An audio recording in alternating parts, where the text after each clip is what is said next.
ಈಗಿನ ಕಾಲದ ಬೇನೆಗಳು, ಮುಂದೆ ಬರುವ ಮಹಿಮೆಯು. ಜೆ. ಶ್ಯಾಮ್ ಜಬುದೊರೆ. ಅಧ್ಯಾಯ 2. ರೋಮನ್ನರು ರಾಜ್ಯವಾಳಿದ ಕಾಲವದು. ಒಬ್ಬ ರೋಮ ಚಕ್ರವರ್ತಿಯು ತನ್ನನ್ನು ತಾನೇ ದೇವರೆಂದು ಸಕಲ ಜನರು ಅವನನ್ನೇ ಆರಾಧಿಸಿ ಬಲಿ ಅರ್ಪಿಸಬೇಕೆಂದು ಆಜ್ಞೆ ಮಾಡಿದನು. ಇದನ್ನು ಮೀರುವವರಿಗೆ ಕಠಿಣ ಶಿಕ್ಷೆ ಸಿದ್ಧವಾಗಿರುತ್ತಿತ್ತು. ಆದರೆ ಆ ಸಾಮ್ರಾಜ್ಯದಲ್ಲಿದ್ದ 40 ಮಂದಿ ಕ್ರೈಸ್ತ ಅಧಿಕಾರಿಗಳು ಆ ಆಜ್ಞೆಯನ್ನು ಉಲ್ಲಂಘಿಸಿದರು. ತೀರ್ಪು: ಕೈಗಳಿಗೆ ಕಬ್ಬಿಣದ ಬೇಡಿಗಳು ಹಾಕಲ್ಪಟ್ಟವು. ಅವರನ್ನು ಬೆತ್ತಲೆಯಾಗಿಸಿ ಚಡಿಗಳಿಂದ ಹೊಡೆಸಿದರು.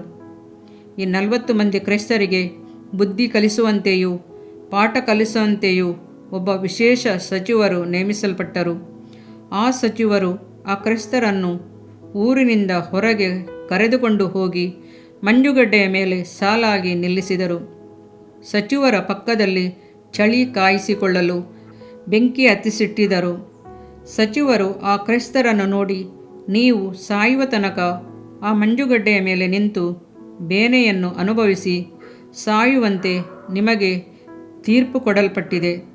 ಯಾರಾದರೂ ಯೇಸುಕ್ರಿಸ್ತನನ್ನು ಅಲ್ಲಗಳೆದು ಇನ್ನು ನಾನು ಕ್ರೈಸ್ತ ಮತದಲ್ಲಿ ಇರುವುದಿಲ್ಲವೆಂದು ಸತ್ಯ ಮಾಡಿದ ಪಕ್ಷದಲ್ಲಿ ಅವರನ್ನು ಬಿಡುಗಡೆ ಮಾಡಿ ಬೆಂಕಿ ಕಾಯಿಸಿಕೊಳ್ಳುವಂತೆ ಆಜ್ಞೆ ಮಾಡಿ ಮನೆಗೆ ಕಳುಹಿಸಿ ಬಿಡುತ್ತೇವೆ ಎಂದು ಹೇಳಿದರು. ಆ 40 ಮಂದಿ ಕ್ರೈಸ್ತರು ಮೌನವಾಗಿ ಮಂಜುಗಡ್ಡೆಯ ಮೇಲೆ ನಿಂತುಕೊಂಡಿದ್ದರು. ಎಲ್ಲೆಡೆಯೂ ಕತ್ತಲಾವರಿಸಿತ್ತು. ಆದರೆ ಅವರು ತಮ್ಮ ನಂಬಿಕೆಯನ್ನು ಬಿಡಲಿಲ್ಲ. ನಾನು ನಂಬಿರುವಾತನನ್ನು ಬಲ್ಲೆನು. 2 ತಿಮೋಥಿಯನಿಗೆ 1:12 ಎಂಬುದಾಗಿ ಅವರ ಹೃದಯವು ಪದೇ ಪದೇ ಹೇಳುತ್ತಿತ್ತು. ಕ್ಷಣಗಳು ಉರುಳಿದವು, ನಿಮಿಷಗಳು ಕಳೆದವು. ಕಾಲುಗಳು ಮರಗಟ್ಟಿ ಹೋಗಿ ಮಂಜಿನೊಳಗೆ ಬಿದ್ದರು. ರಕ್ತವು ಹೆಪ್ಪುಗಟ್ಟುವ ಸ್ಥಿತಿಗೆ ಬಂದರು. ಮರಣದೊಂದಿಗೆ ಹೋರಾಡಿಕೊಂಡಿದ್ದರು. ತಮ್ಮ ಮುದ್ದು ಮಕ್ಕಳನ್ನು, ಪ್ರಿಯ ಪತ್ನಿಯನ್ನು, ಸ್ನೇಹಿತರನ್ನು ಯಾರನ್ನೂ ಇನ್ನು ಮುಂದೆ ಕಾಣುವುದಿಲ್ಲ. ಸಚಿವರು ಪದೇ ಪದೇ ತಮ್ಮ ಪ್ರಕಟಣೆಯನ್ನು ಹೇಳುತ್ತಾ ಇದ್ದರು. ಕ್ರಿಸ್ತನನ್ನು ಅಲ್ಲಗಳೆದರೆ ಬಿಡುಗಡೆ ಎಂದು ಆಶೆ ತೋರಿಸಿಕೊಂಡೇ ಇದ್ದರು. ಅಕಸ್ಮಾತ್ತಾಗಿ ಒಬ್ಬ ಕ್ರಿಸ್ತನನ್ನು ಅಲ್ಲಗಳೆದು ಬಿಡುಗಡೆ ಹೊಂದಿ ಮನೆಗೆ ಹಿಂದಿರುಗಿ ಹೋದನು. ಉಳಿದ 39 ಮಂದಿ ಕ್ರೈಸ್ತರ ಕೊನೆಯ ಗಳಿಗೆ ಬಂತು. ಸಚಿವರು ಅವರನ್ನು ಆಶ್ಚರ್ಯದಿಂದ ನೋಡುತ್ತಾ ಇದ್ದರು. ಯೇಸುವಿನ ಮೇಲೆ ಎಷ್ಟು ಪ್ರೀತಿಯನ್ನು ಇಟ್ಟಿದ್ದಾರೆ. ತಮ್ಮ ಜೀವವನ್ನು ಲೆಕ್ಕಿಸದೆ ದೃಢವಾಗಿ ನಿಂತಿದ್ದರಲ್ಲ ಎಂದು ಯೋಚಿಸಿದರು. ಸಚಿವರು ಅಕಸ್ಮಾತ್ತಾಗಿ ಆಕಾಶದ ಕಡೆಗೆ ನೋಡಿದಾಗ ಇಗೋ 40 ಪ್ರಕಾಶಮಾನವಾದ ದೇವದೂತರು ತಮ್ಮ ಕೈಗಳಲ್ಲಿ ಬಿಳಿ ಅಂಗಿಗಳನ್ನು 40 ಜೀವ ಕಿರೀಟಗಳನ್ನು ಹಿಡಿದುಕೊಂಡು ವೇಗವಾಗಿ ಆ ಸ್ಥಳಕ್ಕೆ ಹಾರಿ ಬರುತ್ತಿದ್ದರು. ಆದರೆ ಒಬ್ಬ ದೇವದೂತನ ಮುಖವು ದುಃಖದಿಂದ ತುಂಬಿತು. ಒಬ್ಬನು ಕ್ರಿಸ್ತನನ್ನು ಅಲ್ಲಗಳೆದ ಕಾರಣಕ್ಕಾಗಿ ಆ ಕಿರೀಟವನ್ನು ಏನು ಮಾಡುವುದೆಂದು ತೋಚದೆ ಸುಮ್ಮನೆ ನಿಂತುಬಿಟ್ಟನು. ಇದನ್ನು ಸಚಿವರು ನೋಡಿದಾಗ ಒಂದು ಮಹಾರಹಸ್ಯವು ಆತನಿಗೆ ಗೋಚರವಾಯಿತು. ಕ್ರೈಸ್ತರು ರಕ್ತಸಾಕ್ಷಿಗಳಾಗಿ ಯಾಕೆ ಸಾಯುತ್ತಾರೆಂದು, ಯಾತಕ್ಕಾಗಿ ಹೀಗೆ ದೃಢವಾಗಿ ನಿಲ್ಲುತ್ತಾರೆಂದು ಆತನಿಗೆ ಅರ್ಥವಾಯಿತು. ಕೂಡಲೇ ತನ್ನ ವಸ್ತ್ರಗಳನ್ನು ತೆಗೆದು ಬಿಸಾಡಿ ಓಡಿ ಹೋಗಿ ಮಂಜುಗಡ್ಡೆಯ ಮೇಲೆ ನಿಂತು ಅತೀ ದೊಡ್ಡ ಧ್ವನಿಯಿಂದ, ನಾನು ಕ್ರಿಸ್ತನನ್ನು ಅಂಗೀಕರಿಸುತ್ತೇನೆ. ಈ ಬೇನೆಗಳು ಮುಂದೆ ಬರುವಂಥ ಮಹಿಮೆಗೂ ಬಿಳಿ ವಸ್ತ್ರಕ್ಕೂ ಕಿರೀಟಕ್ಕೂ ಹೋಲುವಂಥದ್ದಲ್ಲ ಎಂದು ಹೇಳಿ ತನ್ನ ಜೀವವನ್ನು ಕ್ರಿಸ್ತನಿಗಾಗಿ ಅರ್ಪಿಸಿದನು. ಮಹಿಮೆಯ ಸಾಕ್ಷಿಯಾದನು. ಸತ್ತರೂ ಇನ್ನೂ ಮಾತಾಡುವನಾಗಿದ್ದಾನೆ. ಬೇಗನೆ ಬರುತ್ತಾನೆ. ನಿನಗಿರುವುದನ್ನು ಹಿಡಿದುಕೊಂಡಿರು. ಪ್ರಕಟಣೆ 3:11. ನೀನು ಸಾಯಬೇಕಾದರೂ ನಂಬಿಗಸ್ತನಾಗಿರು. ನಾನು ನಿನಗೆ ಜೀವವೆಂಬ ಜಯ ಮಾಲೆಯನ್ನು ಕೊಡುವೆನು. ಪ್ರಕಟಣೆ 2:10. ಇದರಿಂದ ನಿನ್ನ ದೇಹಕ್ಕೆ ಆರೋಗ್ಯವು, ಎಲುಬುಗಳಿಗೆ ಸಾರವು ಉಂಟಾಗುವವು. ಜ್ಞಾನೋಕ್ತಿಗಳು 3ನೇ ಅಧ್ಯಾಯ 8ನೇ ವಾಕ್ಯ. ಪ್ರಿಯ ವೀಕ್ಷಕರೇ ಮತ್ತು ಕರ್ತನಲ್ಲಿ ಸಹೋದರ ಸಹೋದರಿಯರೇ, ನೀವು ನಮ್ಮ ಈ ಕಾರ್ಯಕ್ರಮವನ್ನ ವೀಕ್ಷಿಸಿದ್ದಕ್ಕಾಗಿ ದೇವರ ನಾಮದಲ್ಲಿ ನಿಮಗೆ ವಂದನೆಗಳು. ದೇವರ ವಾಕ್ಯವು ನಮ್ಮ ಎಲುಬಿಗೆ ಬಲವೂ ಸಾರವೂ ಆಗಿದೆ ಎಂದು ಸತ್ಯವೇದವು ಹೇಳುವಂತೆ ಈ ಕಾರ್ಯಕ್ರಮವು ನಿಮಗೆ ಆಶೀರ್ವಾದಕರವಾಗಿದೆ ಎಂದು ನಂಬುತ್ತೇವೆ.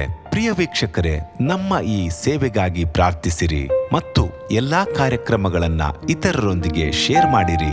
ಅದೇ ರೀತಿಯಾಗಿ ನಮ್ಮ ಈ ಯೂಟ್ಯೂಬ್ ಚಾನೆಲ್ ಅನ್ನು ಸಬ್ಸ್ಕ್ರೈಬ್ ಮಾಡಿರಿ ಹಾಗೂ ಲೈಕ್ ಮಾಡಿ. ನಿಮ್ಮ ಅನಿಸಿಕೆಗಳನ್ನು ಕಮೆಂಟ್ ಬಾಕ್ಸ್ನಲ್ಲಿ ನಮಗೆ ತಿಳಿಯಪಡಿಸಿ. ನಮ್ಮ ಸಂಖ್ಯೆ 7022104605. ಈ ಸಂಖ್ಯೆಗೆ ಕರೆ ಮಾಡಿರಿ. ಒಬ್ಬ ಪಾಪಿಯ ಪ್ರಾರ್ಥನೆ. ಯೇಸುವನ್ನು ರಕ್ಷಕನಾಗಿ ಅಂಗೀಕರಿಸಲು ಮಾಡಬೇಕಾದ ಪ್ರಾರ್ಥನೆ. ಪ್ರಿಯ ಪರಲೋಕದ ತಂದೆಯೇ, ಯೇಸುವಿನ ಹೆಸರಿನಲ್ಲಿ ನಾನು ನಿನ್ನ ಬಳಿಗೆ ಬಂದಿದ್ದೇನೆ.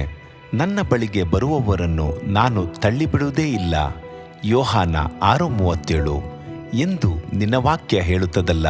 ಆದ್ದರಿಂದ ನೀನು ನನ್ನನ್ನು ತಳ್ಳಿಬಿಡದೆ ನನ್ನನ್ನು ಸೇರಿಸಿಕೊಳ್ಳುವಿ ಎಂದು ನನಗೆ ಗೊತ್ತಿದೆ. ಆದ್ದರಿಂದ ನಾನು ನಿನಗೆ ಸ್ತೋತ್ರ ಮಾಡುತ್ತೇನೆ. ನೀನು ನಿನ್ನ ವಾಕ್ಯದಲ್ಲಿ ನೀನು ಯೇಸುವನ್ನೇ ಕರ್ತನೆಂದು ಬಾಯಿಂದ ಅರಿಕೆ ಮಾಡಿಕೊಂಡು ದೇವರು ಆತನನ್ನು ಸತ್ತವರೊಳಗಿಂದ ಎಬ್ಬಿಸಿದನೆಂದು ಹೃದಯದಿಂದ ನಂಬಿದರೆ ನಿನಗೆ ರಕ್ಷಣೆಯಾಗುವುದು ಎಂತಲೂ ಕರ್ತನ ನಾಮವನ್ನ ಹೇಳಿಕೊಳ್ಳುವವರೆಲ್ಲರಿಗೆ ರಕ್ಷಣೆಯಾಗುವುದೆಂತಲೂ ಬರೆದಿದೆ. ರೋಮ 10:9-13 ವಾಕ್ಯ. ಯೇಸು ಕ್ರಿಸ್ತನು ದೇವಕುಮಾರನೆಂದು ನನ್ನ ಹೃದಯದಲ್ಲಿ ನಂಬುತ್ತೇನೆ. ನನ್ನನ್ನು ನೀತಿವಂತನನ್ನಾಗಿ ಮಾಡುವುದಕ್ಕಾಗಿ ಆತನು ಸತ್ತವರೊಳಗಿಂದ ಎಬ್ಬಿಸಲ್ಪಟ್ಟನು ಎಂದು ನಂಬುತ್ತೇನೆ. ನಾನು ಆತನ ನಾಮವನ್ನ ಹೇಳಿಕೊಳ್ಳುತ್ತೇನೆ. ಯೇಸುವೇ, ನೀನೇ ಕರ್ತನು. ತಂದೆಯೇ, ನೀನು ನನ್ನನ್ನು ರಕ್ಷಿಸಿದಿ ಎಂದು ನಾನು ನಂಬುತ್ತೇನೆ. ನಿನ್ನ ವಾಕ್ಯವು ಹೇಳುತ್ತದೆ, ಮನುಷ್ಯನು ಹೃದಯದಿಂದ ನಂಬುವುದರ ಮೂಲಕ ನೀತಿಯು ದೊರಕುತ್ತದೆ, ಬಾಯಿಂದ ಅರಿಕೆ ಮಾಡುವುದರ ಮೂಲಕ ರಕ್ಷಣೆಯಾಗುತ್ತದೆ. ರೋಮ 10:10. ನಾನೀಗ ನನ್ನ ಹೃದಯದಲ್ಲಿ ನಂಬುತ್ತೇನೆ ಹಾಗೂ ಯೇಸುವೇ ನನ್ನ ಕರ್ತನೆಂದು ಅರಿಕೆ ಮಾಡುತ್ತೇನೆ. ಆದುದರಿಂದ ನಾನೀಗ ರಕ್ಷಣೆ ಹೊಂದಿದ್ದೇನೆ. ಅಪ್ಪಾ ತಂದೆಯೇ, ನಿನಗೆ ಸ್ತೋತ್ರ. ಲೂಕನು ಬರೆದ ಸುವಾರ್ತೆ 11ನೇ ಅಧ್ಯಾಯದಲ್ಲಿ ಬರೆದಿರುವಂತೆ, ನಿಮ್ಮಲ್ಲಿ ತಂದೆಯಾದವನು ಮೀನನ್ನು ಕೇಳುವ ಮಗನಿಗೆ ಮೀನು ಕೊಡದೆ ಹಾವನ್ನು ಕೊಡುವನೆ? ಅಥವಾ ತತ್ತಿಯನ್ನು ಕೇಳಿದರೆ ಚೇಳನ್ನು ಕೊಡುವನೆ? ಹಾಗಾದರೆ ಕೆಟ್ಟವರಾದ ನೀವು ನಿಮ್ಮ ಮಕ್ಕಳಿಗೆ ಒಳ್ಳೆ ಪದಾರ್ಥಗಳನ್ನ ಕೊಡಬಲ್ಲವರಾದರೆ ಪರಲೋಕದಲ್ಲಿರುವ ನಿಮ್ಮ ತಂದೆಯು ತನ್ನನ್ನು ಬೇಡಿಕೊಳ್ಳುವವರಿಗೆ ಎಷ್ಟೋ ಹೆಚ್ಚಾಗಿ ಪವಿತ್ರಾತ್ಮ ವರವನ್ನ ಕೊಡುವವನಲ್ಲವೇ ಅಂದನು. ತಂದೆಯೇ, ನೀನು ಕೇಳಿಕೊಳ್ಳುವವರಿಗೆ ಪವಿತ್ರಾತ್ಮನ ವರವನ್ನು ಹೇರಳವಾಗಿ ಕೊಡುವಾತನಾಗಿದ್ದಿ. ಆದ್ದರಿಂದ ನನ್ನ ಮೇಲೆಯೂ ನಿನ್ನ ಆತ್ಮನನ್ನು ಸುರಿಸಬೇಕಾಗಿ ಬೇಡಿಕೊಳ್ಳುತ್ತೇನೆ. ಕೀರ್ತನೆ 81:10 ಬರೆದಿದೆ, ಅಗಲವಾಗಿ ಬಾಯಿದೆರೆಯಿರಿ, ಅದನ್ನು ತುಂಬಿಸುವೆನು.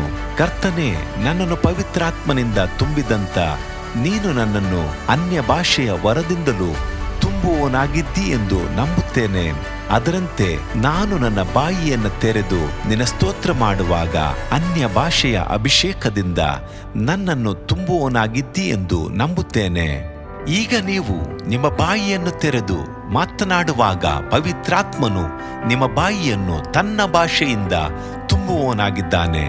ಇದು ದೇವರ ಭಾಷೆಯಾಗಿದೆ. ಈ ಅಭಿಷೇಕವನ್ನ ಹೊಂದಿಕೊಳ್ಳಲು ನೀವು ನಿಮ್ಮ ಸ್ವರವನ್ನ ಉಪಯೋಗಿಸಬೇಕು. ಅದರಿಂದ ನೀವು ನಿಮ್ಮ ಬಾಯನ್ನು ತೆರೆದು ದೇವರಿಗೆ ಸ್ತೋತ್ರ ಮಾಡುವಾಗ ದೇವರು ನಿಮ್ಮನ್ನು ಅನ್ಯ ಭಾಷೆಯ ವರದಿಂದ ತುಂಬುವವನಾಗಿದ್ದಾನೆ.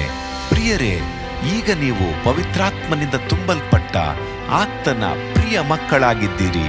ದೇವರ ನಾಮಕ್ಕೆ ಸ್ತೋತ್ರವಾಗಲಿ.